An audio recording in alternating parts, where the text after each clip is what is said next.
Welcome to this Town of Newmarket Council meeting on Monday, April 16th, 2018. All members of council are present and Mayor Van Bynen is presiding. Thank you, Madam Clerk. There are no public notices required this evening. We do have some additions and corrections. Mr. Shelton, if you could outline them for us, please. Thank you, Mr. Mayor. We just have one correction. It is item 7 of the agenda, the Committee of the Whole meeting minutes of April 9th, 2018. Item 16 that deals with Lorne Avenue and Queen Street traffic review. Recommendation 5 should read that staff be directed to review temporary speed mitigation measures for Lorne Avenue and Queen Street leading to and from this intersection and report back with recommendations. Okay. Thank you. No additional additions then. Could I have a motion, please, to correct the agenda? Councillor Quapis, Councillor Broom, all those in favour? And tonight is push button night for voting. Good. Just Councillor Bizantz, Thank you. Are there any declarations of pecuniary interest with respect to any items that are on the agenda? If they come to your attention later, please let us know. We do not have any presentations, but we do have 2 deputations. The first one is Deborah Scott regarding the Smart Commute Central York. Deborah, if you could come forward, please.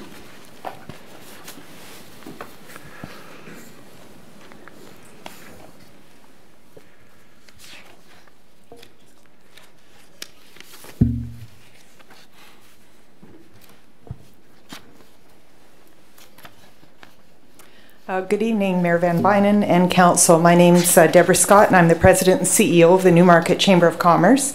And I'm here tonight to present the Smart Commute Central York Annual Review for 2017. Smart Commute Central York is a program of the Newmarket Chamber of Commerce and works with businesses to promote and support sustainable methods of commuting for their employees. It's one of 13 Smart Commute offices across the Greater Toronto Hamilton area, and you can see the area our service is defined on the map by the purple color. Historically, Smart Commute Central York had a funding agreement with Metrolinx, but as of January 2017, our funding agreement is now completely with the Regional Municipality of York, with Metrolinx's funding allotment flowing through to the region directly. Additionally, we continue to appreciate the support from day one from the Town of Newmarket as well. Carpool Week is an annual awareness campaign that was held in February, and Smart Commute Central York participants logged over 700 carpool trips, landing us at the top of the leaderboard in the network-wide GT Hamilton Area Challenge.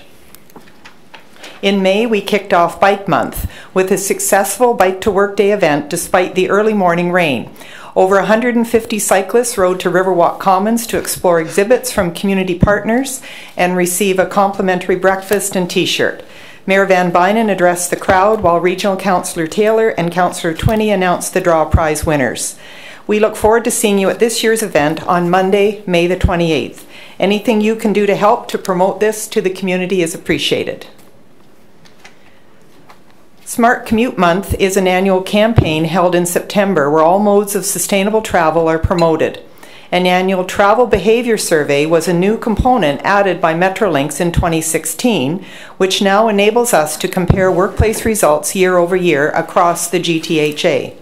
A key finding in 2017 was that commuters at Smart Commute workplaces choose alternatives rather than driving alone to work 13.8% more often than those who don't have a Smart Commute program at their workplace. Here is a snapshot of Smart Commute Central York's local results. It's encouraging to note that almost 24% tried a new travel mode to get to work in the past year. I'm excited to report that 2017 saw a 1.2% shift away from drive-alone commuter travel, with a corresponding increase in walking, cycling, carpooling, and telework compared to 2016. At the 2017 Metrolinx Smart Commute Awards, York Region District School Board was recognized with an honorable mention. The Smart Commute Awards acknowledge outstanding achievement in the areas of commitment, leadership, innovation, and results in the program across the GTHA. The town of Newmarket included Smart Commute Central York in discussions with Celestica last summer once they had chosen Newmarket as their new location. As a result, Celestica joined the Smart Commute program in December, and we conducted a survey to determine commuting challenges and opportunities for their 600 staff who will be transitioning to Newmarket. We achieved an impressive 75% response rate and have already conducted 2 outreach events in Toronto to get their staff thinking about their new commute. Staff will relocate over the course of 2018, beginning this month. As part of the funding agreement changes mentioned earlier, Metrolinx introduced a new way of delivering the program through custom projects. 55% of our funding is now allocated for this. In 2017, we took on 7 projects where we identified commuter challenges and provided customized solutions. 3 of our most successful projects were the Try Transit campaign at Southlake Regional Health Centre, a series of initiatives to encourage Newmarket and Aurora GO train users to choose sustainable ways to get to the station, and a carpool program to relieve parking congestion at York Regional Police District Office. So some details on those. The Southlake Try Transit project encouraged people to try transit who normally drove alone. Participants who received personalized transit travel plans attended an information session with Smart Commute and York Region Transit and were given preloaded Presto cards to get them started. Over a 3.5-month period, participants logged their transit trips to and from work on the Smart Commute tool and earned points that they could redeem for rewards. The follow-up survey revealed a 20% shift away from drive-alone travel, and we received positive feedback about their experiences. Smart Commute staff were very busy from May to September with the Newmarket and Aurora GO Station project. It's a good thing I can't pronounce Aurora quite as well as Newmarket. Sorry, that's not in my script. Nearly 400 commuters completed a baseline survey, resulting in Smart Commute preparing over 200 personalized travel plans to help people get to the GO via local transit, walking, biking, and carpooling. 13 outreach events were held, and in total, Smart Commute spoke to more than 550 commuters over the course of the summer. They distributed trail maps, cycling resources, transit schedules, and maps, along with answering questions and providing one-on-one commute counseling. York Region Police District 1 at the corner of Prospect and Water Street was facing significant parking challenges in 2017 due to an increase in staff reporting to this location. A travel habits survey showed that carpooling was their best option to promote.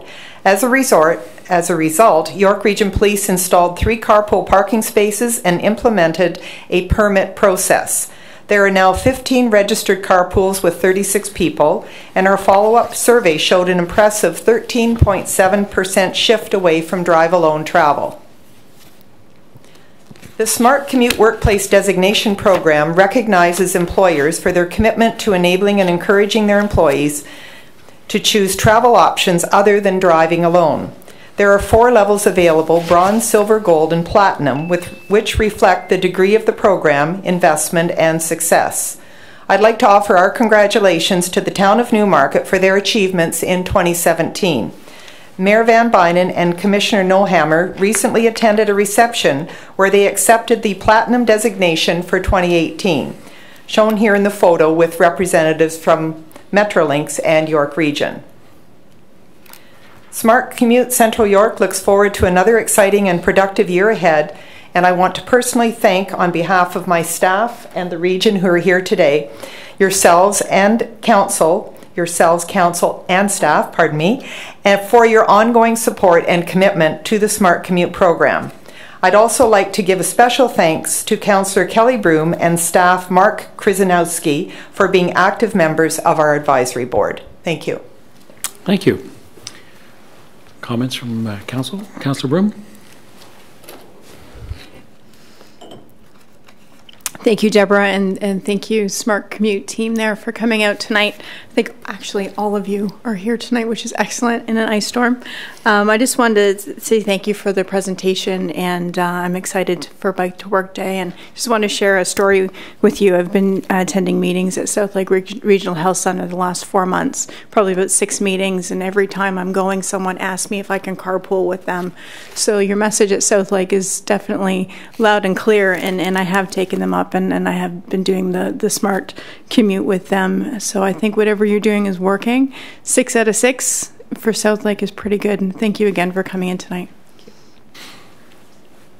Thank you. Deborah, as you know, we're quite proud of the partnership that we have with the Chamber of Commerce, and certainly the way that the Chamber stepped up when we knew that we were entertaining in a competitive bid to attract Celestica to Newmarket, the way the Chamber stepped up and the way that Smart Commute stepped up right away to provide options, I think certainly made a big difference in the receptiveness for Celestica. So on behalf of our council, I'd like to thank you for that as well. It's been a program that's worked very well, exceptionally well for our municipality and for our residents, and for that I think you should be very, very proud of yourself and your team in working towards making it the success that it really has become. So thank you for that. Thank you. Motion to receive the deputation. Councillor Broom, seconded by Councillor Twinney. All those in favor? That is carried. Thank you. Our next deputation is Angela Skibaris. Oh, that's we need to press the buttons.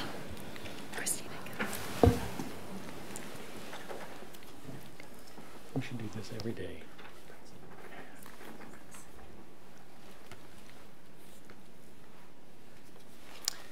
Okay, Angela, we allow up to 5 minutes. Yeah, no problem. Good evening, Mr. Mayor, council members. As you know, I was here last week at the Committee of the Whole meeting, and the committee had put forward a recommendation which included increased side yards for our proposed semi-detached subdivision to 1.5 meters on either side of those units. As I had indicated at that time, we had selected a zoning category, one of the town zoning categories that we did comply with in terms of the side yard setbacks. However, we did hear Regional Councillor Taylor's comments and concerns. We went back.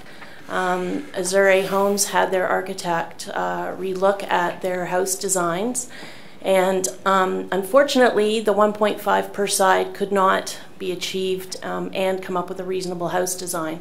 However, he did propose a 1.2 and a 1.5 for a combined building separation of 2.7 as opposed to the 1.8 that is the standard under the town's current zoning bylaw. We took that to planning staff who reviewed it and considered it to be acceptable under their review. So we are here to respectfully request council to reconsider the recommendation and approve the proposed side yard setbacks of 1.2 and 1.5 for a combined building separation of 2.7 meters.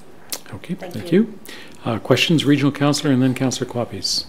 Regional Councillor. Thanks very much. Thank you very much. Yeah, so it was impacting the house design? That's correct. I can't get into the details. Obviously, I'm not an architect. But he did look at quite a number of different options, and the floor plan just was not working with the required stair widths, and it was getting into sort of usable space. So he did say that the 1.2, 1.5 could work. Okay. And who's the architect again? Sorry. The architect is, I just know him as Frank. Sorry? Frank Falk. Yeah, from Nova Design. Nova Design, okay. Actually, I think I've got his information here. No. It's Okay. Frank Falcone, sorry. Okay, thank you very much. So it's just so I understand this, and I imagine it's not necessarily the consistent side, but you're saying 1.5. So on the space between the two homes would be 1.5 and 1.2 for a total of 2.7? Correct. So it's consistently 2.7 between each of the buildings. Okay, and that's Yes, okay. I'll wait to hear from the ward councillor, but if he does not, I'll make a motion. Okay, I have Councillor Quapis. Thank you. I just need clarification of where the 1.2 and the 1.5 would be. I'm not too sure I actually am very clear on the which side and where. I do have a printout, a reduction of the draft plan. I don't know if you have an overhead that's available. Yeah.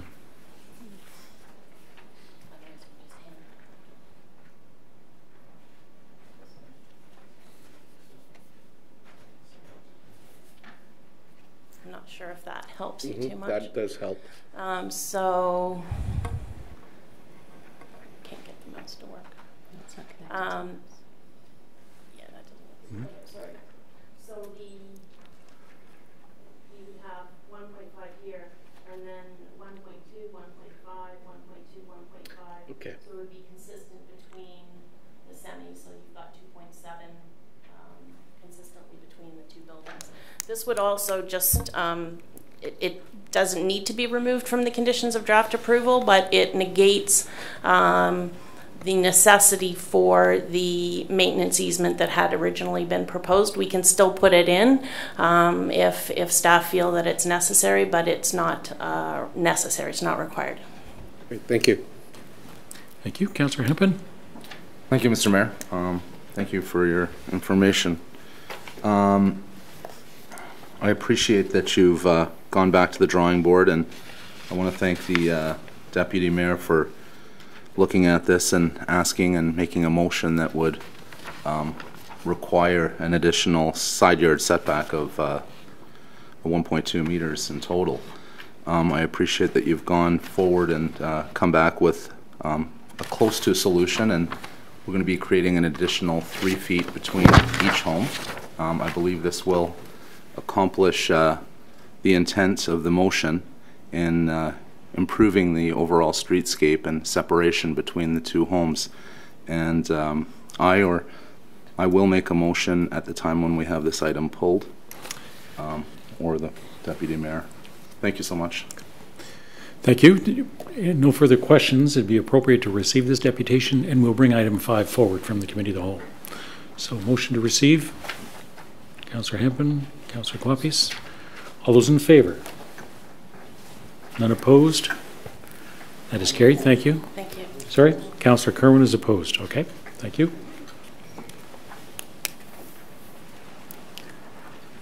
Okay, I'll bring forward item number 5 in our Committee of the Whole agenda. It's the development application of 172 to 178 Old Main Street. The recommendations are before you, including item number 6, which was an amendment that was added at the committee's consideration. Councillor Hempin. Yes, Mr. Mayor, I will, as again, I appreciate the developers going back to the drawing board and coming back with a further side yard setback to improve the streetscape. I know this may not be exactly what some of the residents wanted. However, I believe Deputy Mayor's motion did improve the overall streetscape and the overall look, and hopefully it satisfies some of the residents' concerns. So I'll be making a motion that we move forward with a 2.7 meter side yard setback in total between the two homes, comprising of 1.5 meters and 1.2 meters. Okay, so you're moving all recommendations with the exception of item number 6, That's which correct. reflects the 1.5, 1.2 aggregate of 2.7. Okay, do we have a seconder for that? Regional Councillor. Speaking to the motion. No, I think I've said enough. Thank you. Okay, as a seconder, Regional Councillor. Yeah, thanks very much. There's no, in my opinion, there's rarely such a thing as perfection in these matters.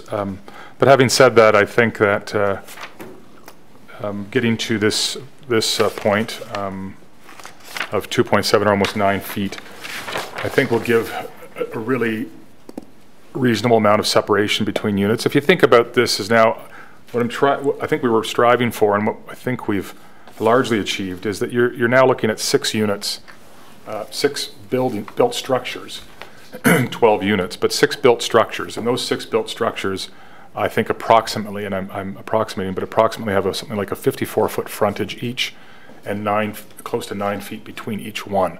And that starts to allow them to present and operate much like a single detached home would, with the amount of separation that a single detached would require today, and or a little more. And the frontage is really, again, at 54 feet is ample, or considering much of the built form we're seeing today. So, and again, it's not just where we see it anywhere, but where it fits into this community. And I hope, and we look forward to site plan process, et cetera. But I think we've had some assurances from the proponents that they understand how important it is to look at the architectural treatment of these, to try to make them fit in with the built form and the appearance and the feel of a single detached home. And with that kind of frontage and that separation, I think we're achieving something that should, with the right treatment, start to give that look and feel within that existing community. And I think this is a better outcome, and this is something I can definitely support. Just for clarification, Mr. Nohammer, registered plan of subdivision, is that subject to a site plan process? Just one. Oh, I'm not sure.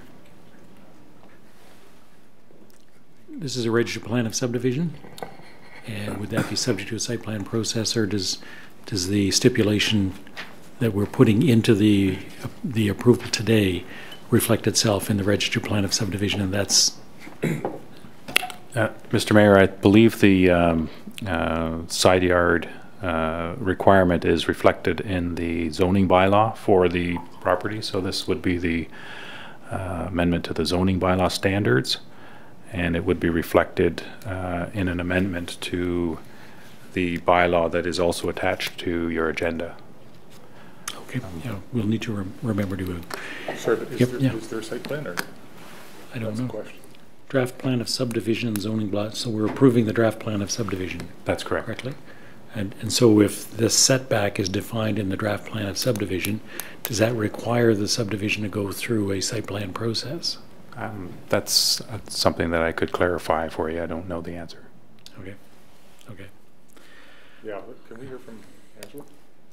Mr. Mayor? Angela? Yeah, no, I didn't see she raised her hand there, so. No, technically it's not subject to site plan approval. However, there is a condition in our conditions of draft approval that it is under architectural control. Planning staff intentionally did that so that the building elevations, materials, all that sort of stuff has to go back through planning review. So just to distinguish between the two processes. Okay, great, thank you. I just wanted to be sure if we were expecting to go through site plan, and if it isn't subject to that. No, but perhaps if I could request, and that's great to hear. Maybe perhaps just the mayor and myself and the ward council at the very least could just be kept up to date with by planning staff on what the proposed treatment is, and provide an opportunity to at least put some comments in. Thank you. Great. Thank you. Any further questions? I will put the question then. All those in favor of the recommendations as amended?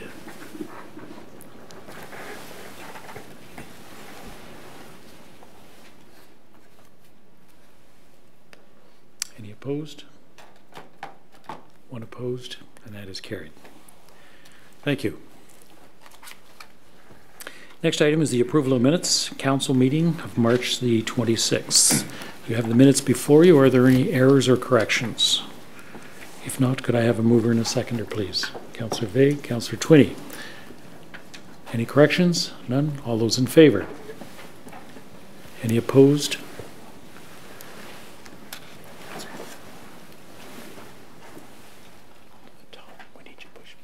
Thank you. And that's carried. Reports by a regional representative. Regional councillor. Thanks very much. 3 quick things. I just want to provide some information update to council and to any interested residents. First of all, this morning, the mayor and I participated in an event at the region in which we rode around the region grounds, we rode in a fully electric bus that will become one of 6 electric buses that will become part of the Viva fleet. The pilot will be on Davis Drive in Newmarket, and these buses are further unique because of the charging nature. They will have a charging station built at the GO bus station, I believe, Mr. Mayor, and those stations will have the bus will pull in, and they'll have it's a rapid charging, I believe, in the 15-minute range. A mechanism comes down, attaches to the top of the bus, and rapid charges this electric bus. So it's exciting to be part of something this advanced in the province, and this is funded by the provincial and federal governments, and we'll see those buses, I think, either late this year or early next year on Davis Drive, and I think I'm sure they'll be noticeable. At least the prototype we saw made it clear that it was 100% electric on the side of it, and I suspect that will be the case in the pilot too. But it really is a great innovation. It's great again for Newmarket to be showcasing that kind of innovation and to be a part of that announcement and that funding opportunity. Also just wanted to mention that as I think all of Council is aware, we have a significant priority for this community and for this council is the Mulock GO station. There is a lot of work that goes on, and this behind-the-scenes staff meet continuously with Metrolinx staff and regional staff to keep the wheels turning on this issue on the technical side. The mayor meets with our member of provincial parliament on a regular basis, and this is a topic of great discussion. I sit on the corridor committee, the Barrie Corridor Committee, with Metrolinx and others. Recently, this past week, the mayor and Mr. Nohammer, Mr. Shelton, and myself met with Metrolinx and with MPP Ballard, and again put forward our strongest case as to why this is extremely important. There is in June coming one last major step, June-ish, let's say, which is what they call the final business case. And as you may recall, the last iteration of the business case presented some challenges for Newmarket, not insurmountable challenges, but we were there to provide new information, more updated information about our secondary planning process, and other aspects of why Newmarket needs to continue on the track of achieving the station, but also continuing to introduce and reintroduce the option for Mulock Station of a 15-minute service and how that might support the business case. So it was a very good meeting, and we continue to work at advancing that issue. Finally, I just wanted to mention that in the regional agenda, this past regional agenda, the region passed reducing the speed limit on 16 separate regional roads. As Councillor Broom is aware, one of those roads was Mulock between Bathurst and Yonge Street. And so there was a number of reductions in speed limits across the region on major regional roads, and that is part of the region's continuing examination and look at trying to balance moving traffic and moving goods with the safety of automobile drivers, but also pedestrians and cyclists. Thank you. Thank you. Any questions? We'll move on then to committee reports. First item is the minutes of the workshop of March 26th. Again, are there any corrections or errors? Could I have a motion then, please, to approve those minutes?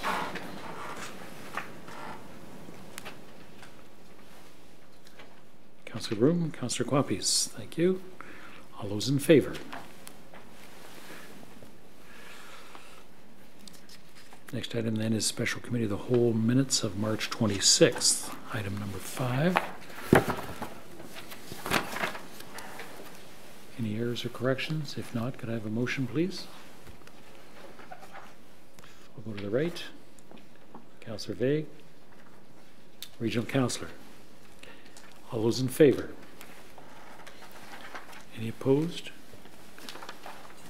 That is carried.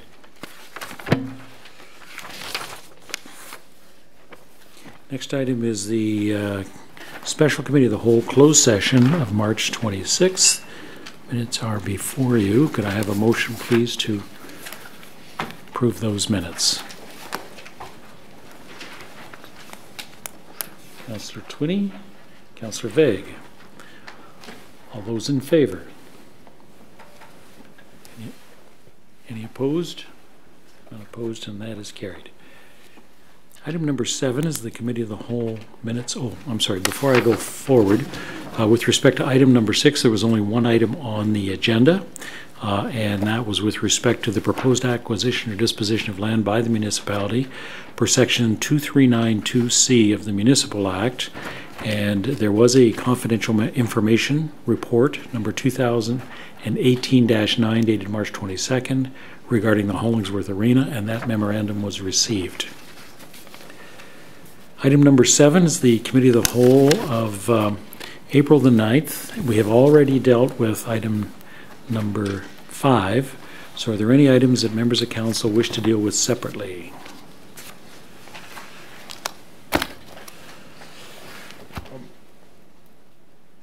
Regional Councillor. Item 21, please. 21. Any other items?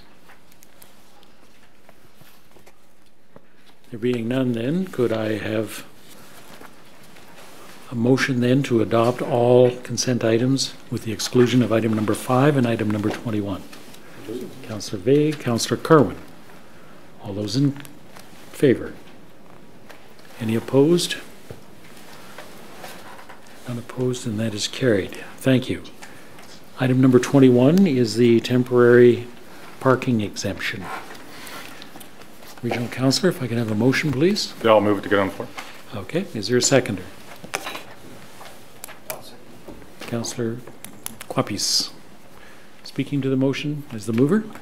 Thanks very much. Yeah, I just have a question for staff. We received a memorandum or a update, or I'm not sure what it was called, the title anymore, but it was basically saying that that the staff were concerned about the printing out of the permits. So what I'm not certain about is, does that mean that we're not doing it, or that we are doing it unless we change it as council? I guess I wasn't sure procedurally where we're at on that. Madam Clerk. Through you, Mr. Mayor. Yes, we looked into the printing option, and the whole point of moving it online was to make it more accessible for residents to be able to go online and get the exemption, not have to wait for staff to get back to them. If they go online and we require them to display a permit in their window, they'd either have to come in and pick a permit up or have the option of being able to print it at home. And the concern was that not everyone has access to a printer at home, and it might alleviate the convenience of being able to obtain that. So what we're looking at doing is having an option on our website where I'm assuming the concern was around how would other residents know that a car parked on the street has an exemption for a few days rather than calling in to complain. So we spoke with our IT department, and we believe there is a solution that we can actually connect with our vendor and have an update on the website where people can go in and check a license plate and a street number and see whether that vehicle has an exemption on the street on that particular day before they potentially call a complaint in about parking. So we're hoping that solution will meet the needs of the citizens versus having a printed permit in a window. Okay, thanks. That's helpful. I guess, to be honest with you, my concern wasn't so much that people wouldn't know and then call in to complain. It's that they would see cars parked on the street and then go, oh, I guess I can too. That car's been parked for 2 days overnight. Mm-hmm. Now, I guess we deal with that to a degree now under the current system.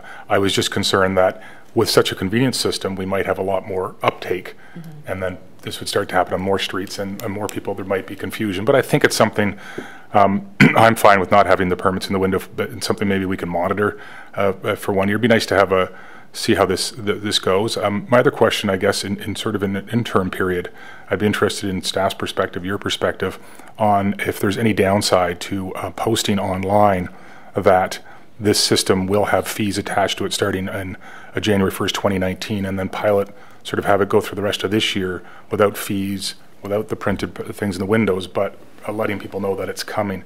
Again, to avoid sort of the disruption of some people going, hang on, well, then I'll just go in and pay for it. Or, and then is the idea that eventually, or sorry, and I believe you said though that this, if we implement this new system, that now when you come in, you will pay for it as well, or no?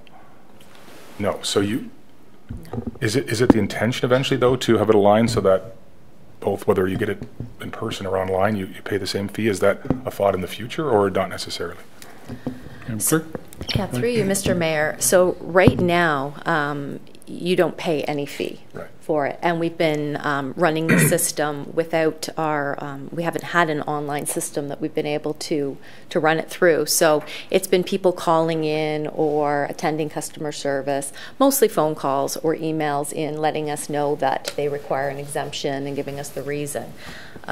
We've never been able to apply a fee to it because there hasn't been a way to track it or a system that would allow us to do that. So the thought was, now that we have the system and people can make the requests online from the convenience of their home or wherever they are, that we would have a small fee attached to that exemption.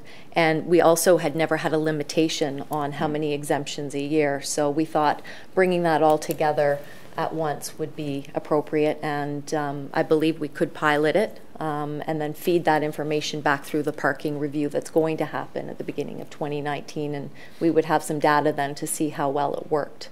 And so, but just again, so I'm clear, and I think I am, but I'm not positive. That once this online was offered, we would, in theory, continue to have, you could call in or come in person and not pay, but you would pay if it was online. Is that the intent? No, I believe there would be a fee for a parking exemption across the board. Oh, okay. Yeah. Sorry, that was the okay. All right. So yeah, I think seeing how it goes without permits and seeing if there's a huge uptake or more confusion. Maybe there won't be. Maybe it'll just continue like before. So I think we have time to sort of see how that goes. But I would like to move a motion that we have no fees for the 2018 as people get used to the system. We'll give them an opportunity to use it, but that we post. That fees will be coming, and I think probably the amount. I mean, I'll leave that up to staff, but I would say might as well be transparent and say what's intended, beginning in 2019, and that'll give us some time to see what the uptake it's like, how much use it's getting, and feed it in, as you said, to our parking review. So I'll make that motion. So that's an amendment to the recommendations, amendment number 6. Let me correct me if I'm wrong here, but item that the fees be effective January 1, 2019. I guess that's the only amendment. And posted, the intent to implement the fees posted. That could be a direction. Our direction, Okay, so that is as amended, and the seconder on that is Councillor Quapis. Do you see that as a friendly amendment? I do, Mr. Mayor. Okay. Okay. Like to speak to it as a seconder? But I do want to ask a question further to the printout. When somebody applies for the parking permit, do they get a specific number or number of the permit that's unique to that application at this moment, or will they? Clerk? Through you, Mr. Mayor, I'm not fully aware of whether a number is issued. I just know that once it's been approved, it goes directly to the parking enforcement staff on their handheld devices, so they're aware that that particular plate has an exemption when they're out monitoring the community. But I can confirm that information. I'm just not sure. The reason I'm asking is, again, regarding to the printout, the worry here is that some people might not have a printer. I was thinking that even if somebody is not printing something out, but again, to let people know that they're getting exempt, as opposed to other people thinking they can just park on the street, could be as simple saying permit number or allowed by number, 727 or something of that sort, and put it in their dash. Therefore, they don't necessarily need to print it out if they don't have a printer, but at least it will let the neighbors know that that car has been exempt on the street, as opposed to allowing other people think that it's just okay to park on the street. Just if we could follow up on that, that'd be great. Go ahead. Through you, Mr. Mayor, I think it might be more difficult for enforcement staff to enforce that aspect, because then if you are issuing exemptions and some cars are writing a note in their window and others aren't, I'm not sure that would be consistent across the board, and it might be easier for a resident to have the plate and just look it up online to make that determination rather than, walk around the vehicle and try and see if there's something in the window. Because sheets of paper do slide down sometimes into the dash. We see that even with accessible parking permits. It's not always visible to the officer. So again, we're hoping that maybe the online, version of that, someone being able to go online on the town website and look up that plate number to determine whether there's an exemption might be a more consistent way. Okay, thank you. I'm good with that. Yep. I think, given that we're already providing exemptions and it hasn't been problematic, it's worthwhile as a pilot project, at least, so we can provide some feedback into the overall parking review. So I'm quite happy to support the recommendations as recommended. Any further questions? Call the question then. All those in favor? As amended, and that's the fee component. Any opposed? Unopposed, and that is carried. Thank you. Next, item number 8 is the proclamation and lighting request policy, and because it has been amended, the revised policy is has been presented under item number 8. Could I have a motion to approve the proclamation and the lighting request policy as it has been amended? Yep. Regional Councillor, seconder. Councillor Bazance. Do you want to speak to that, Regional Councillor? I'll just say briefly that this was an amendment that I put forward and supported by Council, simply to allow for lighting requests from religious organizations and for the celebration of religious events and recognition of the incredible contributions that these organizations make to our communities.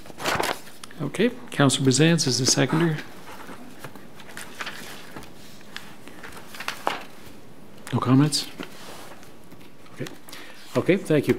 One thing I will say is the using the strike over method whenever there's amendments really makes it easy for us to get to the changes and take a look at the amendments. So I'd encourage staff to continue using that system so we know so we can identify the changes and focus on those. So that was a good idea. Okay, no further questions. All those in favor? Any opposed? Unopposed, and that is carried. Thank you. We do have a proclamation request, items 9 and 10.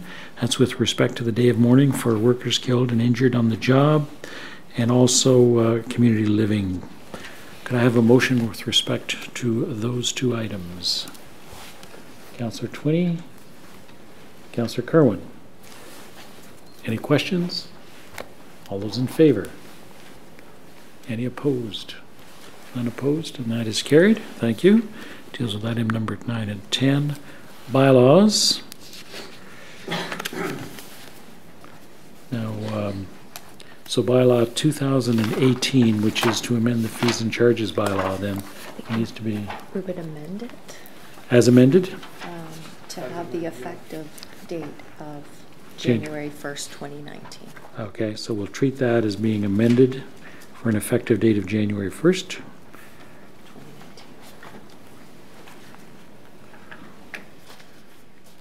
And also bylaw number 2018-19, which is the zoning bylaw amendment for 172, 178 Old Main Street, that be approved as amended as well. Okay. Madam Clerk. So bylaw 2018-16 is a bylaw to adopt amendment number 21 to the Town of Newmarket official plan and relates to lands located at 16200 and 16250 Yonge Street. Bylaw 2018-17 is a bylaw to amend zoning bylaw 2010-40 and relates to the Shining Hill development.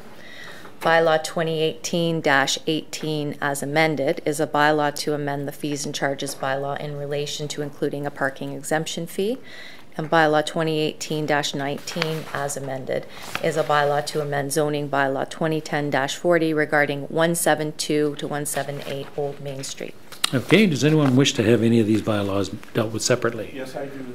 Councillor Kerwin, which one?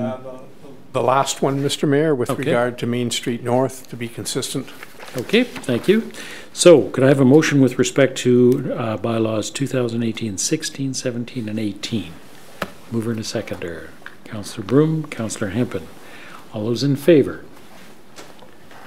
Any opposed? Unopposed, and that is carried. Item 2018, number 19, and this is with respect to 172-178 Old Main Street as amended. Could I have a mover and a seconder, please? I'll move it. Regional Councillor, Councillor Hempen, and Regional Councillor. I'll do that in deference to you being in your ward. Okay. Any questions? All those in favor? Any opposed? One opposed, and it's carried. Are there any notices of motion? Are there any motions? Announcements and community events. I'd like to break with our standard approach and perhaps put Mr. Nohammer on the spot and ask if he could give us an update on the storm, the town's response to the storm activities as a start, and then we'll go to Councillor Hempen. Mr. Nohammer? Certainly, Mr. Mayor. So as everyone is aware, this late winter storm, actually we're in the spring now and we're still dealing with winter, but crews have worked throughout the weekend and the overnight hours clearing roads and sidewalks of ice pellets, accumulated ice pellets, coarse snow, ice-covered snow with differing temperatures, and now we're dealing with water and trying to reduce ponding on roads and in low-lying areas by clearing catch basins. So it has been challenging. We are in a period where contracted services have ended at the beginning of April, and so we are reliant on our own crews and equipment, focusing on the priority areas first and foremost, the main town primary roads and primary sidewalks. Sidewalks in particular servicing the transit, hospital and school areas. And then moving into the secondary, so secondary roads or local roads, and sidewalks will be challenging because of the accumulated snow being pushed into the roadside areas covering sidewalks, and with the wet, heavy snow, it's difficult for sidewalk machines to push that snow. Even with the horsepower that they have, it is very heavy. So blower attachments have been mounted to some of the sidewalk machines to actually blow the snow out from some of the high accumulated snow that's pushed onto the sidewalk areas around driveways and intersections, etc. As I mentioned, they are clearing catch basins as well to help drain the water, and this is one area where our communications has been very helpful in providing releases to the community and through our website and social media, asking not only for patients in the community but also to assist with clearing the snow from on top of the catch basins to help with draining away the water. So that's a very brief outline of the activities that have occurred, and as you know, it was necessary to close the facilities over the weekend for safety of the community and to allow staff to work for their opening on Monday morning for the 5:30 opening time, so the pools and the gym would be available, and that was achieved. So the rec centers were open this morning for public use. We're continuing to work overnight tonight to clear the roads and sidewalks, and as I mentioned, the sidewalks, as we get to all the sidewalks in town, it may be tomorrow or even early into Wednesday, as we're expecting a little bit more snow as well in the overnight and early morning tomorrow. So anyway, staff continue to work hard and to try and keep the community safe from snow, ice, and now water. What's the prognosis in terms of the weather? Do we expect that this will last for 1 or 2 or 3 or 4, maybe? You know? Well, so the warm weather has been slow in coming. The forecast is for a warm up towards the end of the week, which everyone's looking forward to. But over the next day or two, temperatures will still remain just hovering above zero. Wednesday getting a little bit warmer, but tomorrow is still a day where we've got low temperatures and the possibility of some additional snow. Thank you. Regional Councillor, questions? Thanks very much. If I can just raise two issues, one for future consideration. The timing, last week the Inn from the Cold closed, and so that our seasonal homeless shelter is not open, and then we have an unusual cold and storm like this. So perhaps in next year, in the future, I hope we're not dealing with this anymore this season, but when this occurs after the shelter is closed, we can maybe give consideration or look at how difficult it would be to keep one facility open somewhere as a warming station or an emergency, a location that people could go to that are in need. So if we could just at least explore that option, particularly once the shelter's closed. I think when it's open, people know that many of the people in need know that that option exists. The other thing I just wanted to ask was, and I'm sure it's the case, but I just want to ask, is in the prioritization of areas, particularly, again, this is unusual. This isn't just a normal snow event. There's so much rain and then accumulation of water. There's, I think, some low-lying streets that might be cul-de-sacs or courts that normally would be a very low priority, but may be very prone to flooding. And so, do we look at that and sort of reprioritize a little bit based upon the risk for? I think we know some of the areas in town that are prone to flooding, but I know one or two locations that are low-lying that would be very low priority cul-de-sacs that are, should not be normally a higher priority, but are already under probably 3, 4, 5 inches of water on the street, and and then more than that with slush, and it's already pooling considerably. And so, just wondering if we're looking at that as well. Mr. Norman? Yes, through you, Mr. Mayor. Certainly, staff are aware of the low-lying areas. That's not to say that if there was an area that could be reported to staff, that we couldn't look at that as well, because there might be some unusual condition that's causing some flooding. So generally, staff are aware of the low-lying areas and where they're going to clear some of those catch basins. But certainly, we'd be open to any further suggestions. Thank you very much. Thank you. Councillor Guapis? Well, I wanted to thank officially the staff for their hard work throughout the weekend. They left their families, their children behind throughout the weekend. They worked well into late hours overnight in order for people to get through. So I would like to thank them officially for everything that they had to do with the limited amount of equipment that we have. Obviously, this is not a regular storm that we get every year.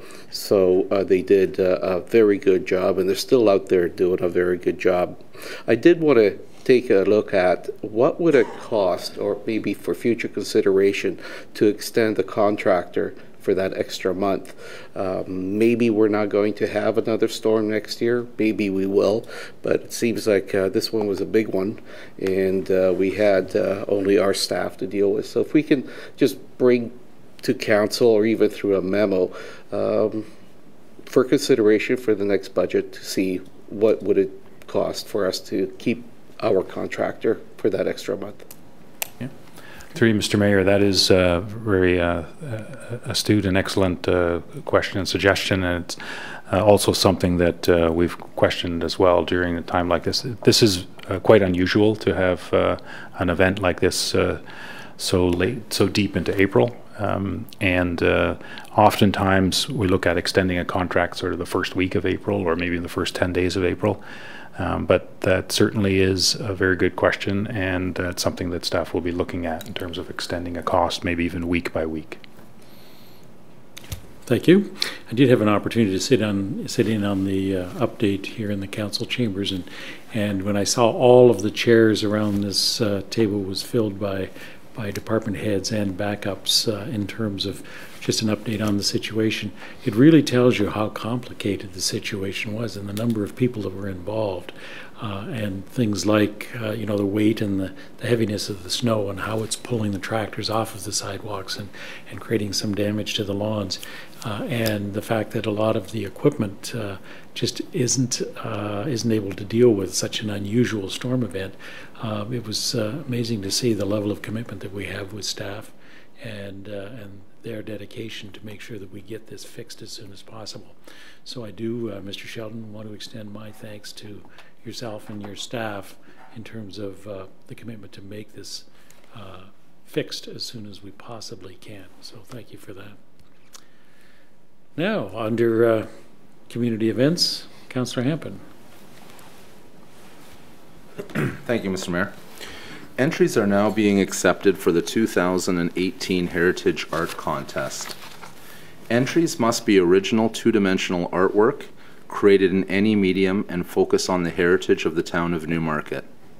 Registration forms must accompany the artwork and are available at the Elman W. Campbell Museum, the Recreation and Culture Department, or online at newmarket.ca/museum. The deadline for the submission to the Recreation and Culture Department is April 30th. Artwork will be on display the first week of May until July 31st at the municipal offices. The contest is open to all residents of Ontario. Thank you. Thank you. Councillor Quappies. When you look outside, it's hard to believe, but we are going to be opening up the Hollingsworth Story Pod on Saturday, May 5th at Riverwalk Commons, which is located at 200 Doug Duncan Drive. Read, learn, and be inspired and engage with your community in your new favorite space. You can lounge quietly inside while you read or take a book to read at your leisure. Once you're finished enjoying the book, please bring it back or bring another book that you'd love to share with your community and your friends. Thank you. Councillor Broom. Thank you. It's kind of funny. Yard waste collection has begun and will continue on a bi-weekly basis until November. Please place plant trimmings, flowers, leaves, and weeds in combustible paper waste bags or open top garbage containers with 2 open ridged handles. Place items at the curb on the scheduled day by 7 a.m. to ensure pickup. For more information, visit newmarket.ca/waste and recycling or download the My Waste app or call 905-895-5193. So we should be knocking the ice and snow off of the yard waste before we put it in the bag. Councillor Bazant. Thank you, Mr. Mayor. Well, the Newmarket Seniors Meeting Place at 474 Davis Drive on Saturday, April 21st from 5:30 to 9:30 p.m. invites you to come out and enjoy a live music pub night. The Flailing Shillelaghs will be performing a perfect blend of East Coast and traditional Irish music, along with some popular tunes done with a Celtic twist. The event includes a meal, entertainment, tea, coffee, and evening treats. Tickets are $20 for members and $25 for non-members and must be purchased in advance. Register online at play.newmarket.ca using code 113499. Thank you. Regional Councillor. Thanks very much. Thursday, April the 19th from 5 to 8 p.m. The community is a community open house, another community open house. This is at the municipal offices here on Mulock Drive, and this will be looking specifically at the recreation playbook and some development planning related issues. So if you want to come out and provide feedback on the vision outlined in the recreation playbook and the future of our growth and intensification in the secondary plan area, that would be much appreciated to have people come out. So we're talking about things like skate parks, splash pads, park improvements, arts and culture opportunities, etc. And also at this meeting we'll be discussing the future of the Hollingsworth Arena. So again, that is this Thursday, April the 19th from 5 to 8 p.m. At the municipal office. Thank you. Councillor Twinney.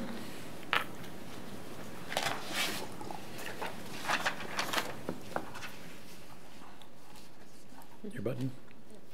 There we go. Okay, thank you.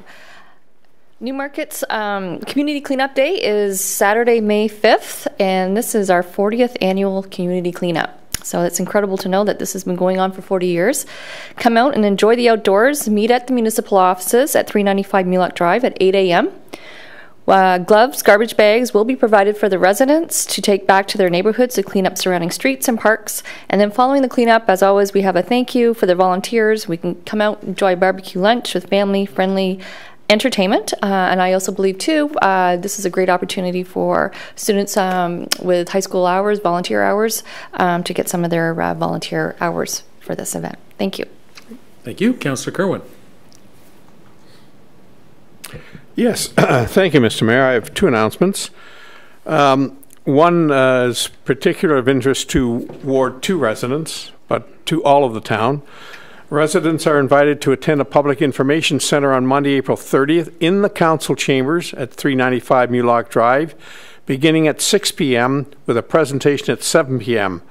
This public meeting is an opportunity for residents to learn more about the revised development proposal for lands located on the west side of Leslie Street, north of Mulock Drive, municipally known as 16920 and 16860 Leslie Street. The revised proposal includes 321 townhouses, parkland, a stormwater management pond, a protected forested area, buffers, and walkways. Consultants and town staff will be present to answer any questions. Please contact the Planning Department at 905-953-5321 for more details. And in sum, these are the cemetery lands that are held by Forest Green on the west side of Leslie Street. One other item, Mr. Mayor, is dear to my heart. On Sunday, May 6, 2018 at 2 p.m. in our beautiful Newmarket Theatre, the Vandicus Six will be performing, and the Vandicus to the Power of a Six is a family of talented musicians. 3 of the children in this family have already demonstrated their amazing musicianship in VPAN's Young Artist Showcase. Now we'll have a chance to see and hear the whole family perform, the Power of Six indeed, and that theater has 400 seats in it, and Visual Performing Arts Newmarket hopes that it will be sold out. Mr. Mayor, great evening, or great afternoon on a Sunday. Thank you. Thank you. Councillor Vig. Thank you very much. It's hard to believe, but we're coming up to the 17th annual Ward 1 Waste Disposal and Recycling event. This is an opportunity for Ward 1 residents to empty their backyard, their basement, their garages of unwanted waste and recyclable household items. We will have the Salvation Army on site, thrift store to accept donations of reusable, resaleable household items. We'll have e-waste safe and e-waste disposal. We'll also have a youth group, the iDance group, to accept returnable deposit bottles, and those will be to help finance their competition trips. We'll have free paper shredding done by Iron Mountain. We also have a metal bin, truck compactors, and we also have recycling there for paper, cardboard, etc. This is an event that is exclusive to residents of Ward 1, so proof of address will be required. It will be on a Saturday, April 28th at the Magnet Center South parking lot from 8 in the morning to 12 noon. So we invite all Ward 1 residents to take advantage of this great event. It's very popular. Each year we do divert more than 30 tons from our 30 tons of waste, and we're very proud of that. So please do come out, Ward 1 residents, Saturday, April 28th, 8 a.m. to 12 noon at the Magnet Center for the Ward 1 Waste Disposal and Recycling event. Thank you. Thank you. The 2016-2017 Town of Newmarket Community Report is now available. Read the report and see for yourself why Newmarket is a preferred community in the GTHA. Also, we're inviting your feedback online at newmarket.ca/community report for a chance to win a $50 gift certificate at a local restaurant of your choice. I do want to say that staff's done an excellent job on this document, and it will be available as an economic development tool in addition to inquiries that we have for people who have an interest. Is the one thing I don't know, though, is it available or accessible via the website? Would that be posted there? Do we know? Mr. Shelton? Thank you, Mr. Mayor. It is my understanding that it is available electronically and it is on the website, but I will confirm that. Okay, thank you. And our next council meeting is on Monday, May the 7th at 7 p.m. New business. Any new business items? Councillor Twinney? Thank you. I wanted to follow up. I brought up an item under new business on Committee of the Whole, and just wanted to get some feedback through Mr. Mayor to staff of perhaps when I would see anything come back of the possibility of the no parking on Mossbank Court on the north side that was requested by the residents of that area. Mr. Nohammer? Through you, Mr. Mayor, the petition, I believe, has been provided to staff. I haven't had an opportunity to determine when staff will be reporting back. That's something that we can determine at our OLT meeting, I believe, which is occurring tomorrow or the day after. But we will set a time, and I'll endeavor to get back to you on that. Perfect. Thank you so much. Thank you. Councillor Kerwin. Yes, thank you, Mr. Mayor. I raised an issue a couple of weeks ago at Committee of the Whole with regard to our lovely Newmarket Theatre. And I did have a meeting with our Commissioner, Ian McDougall, and our Director, Colin Service, and went on site to that theatre. And I'm extremely happy with what's going to be happening in the future. The 400 new seats will be going in this summer, and they will blend in with the stage. And as I say, it will be done during the summer when there's least disruption to that theatre. And then the theatre is now about 21 years old, so it was time. We did those renovations, and they looked at ergonomics for those seats. So that's going to be an improvement. But also the renovations that will be coming to the Newmarket Theatre we'll put that theatre on the map for Newmarket once again. The ambience that will be created by the new design is going to be just fantastic, and they have had input from all the users and the staff.